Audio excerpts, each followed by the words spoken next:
sailors, don't be scared because we have the best PRO in change working on the event. No, I'm not the best. I've just been around the longest.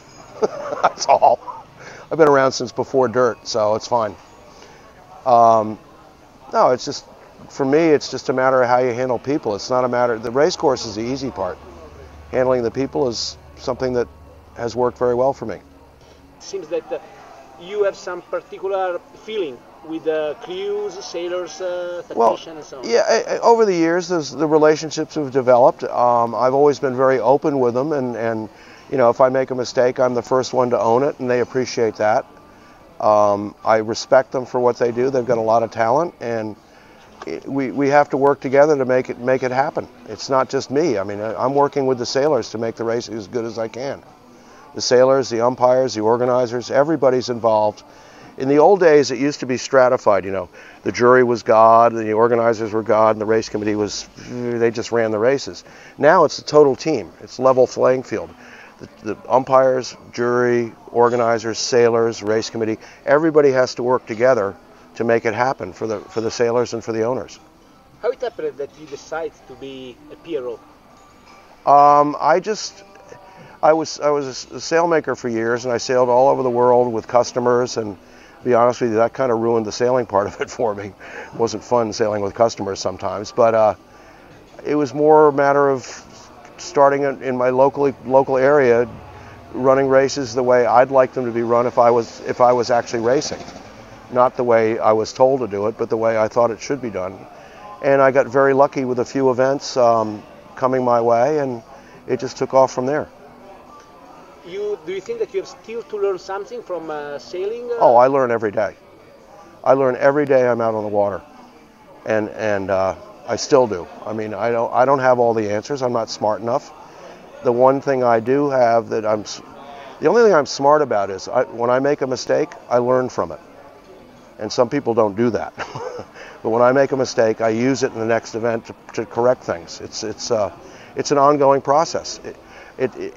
Doing what I do, if you stop learning, you might as well stop doing it. Not all the people know that your surname is Luigi.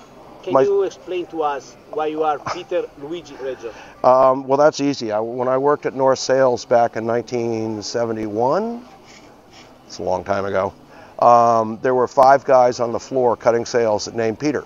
So everybody got a nickname. Because my last name is Reggio, I got an Italian nickname, Luigi. And believe me, you don't want to know the other nicknames. They're not. You couldn't tell people. It's disgusting. So I got lucky. What about the difference between the English-spoken sailors and Latin sailors?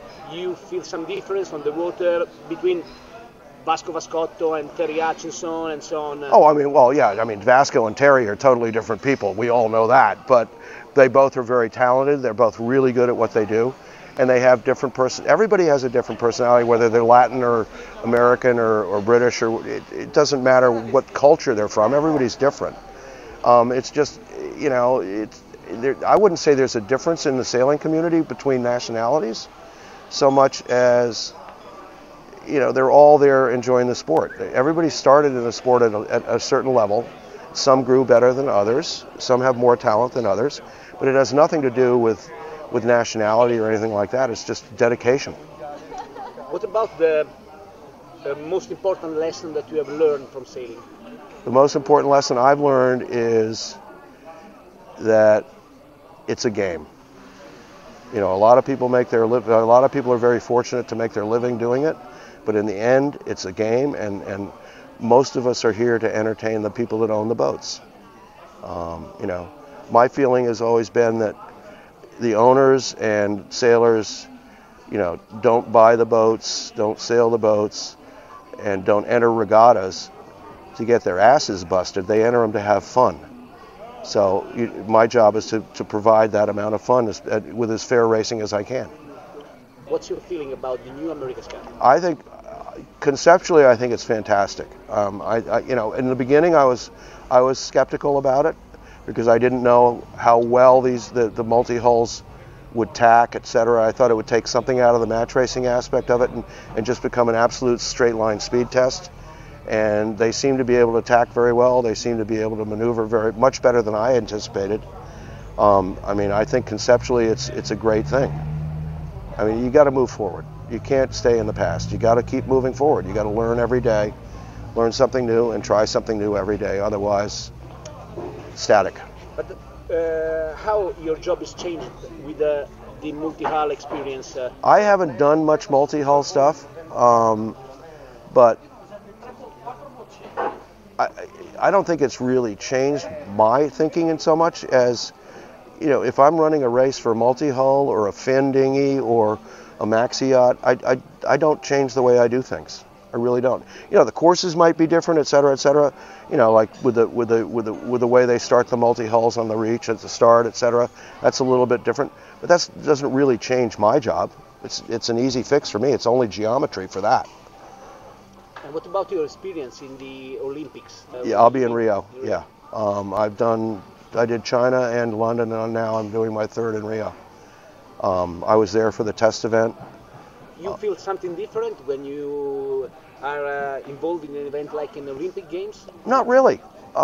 It's a sailboat race. I mean, it's not that. It's a big deal to the sailors, but to me, I mean, all I do is go out and do my job. I don't really feel any pressure in what people would call a bigger event than I would in an event at a local club. It's just all I try to do is do the best I can do, and if it works out, fine. If it doesn't, okay, we'll fix it the next day.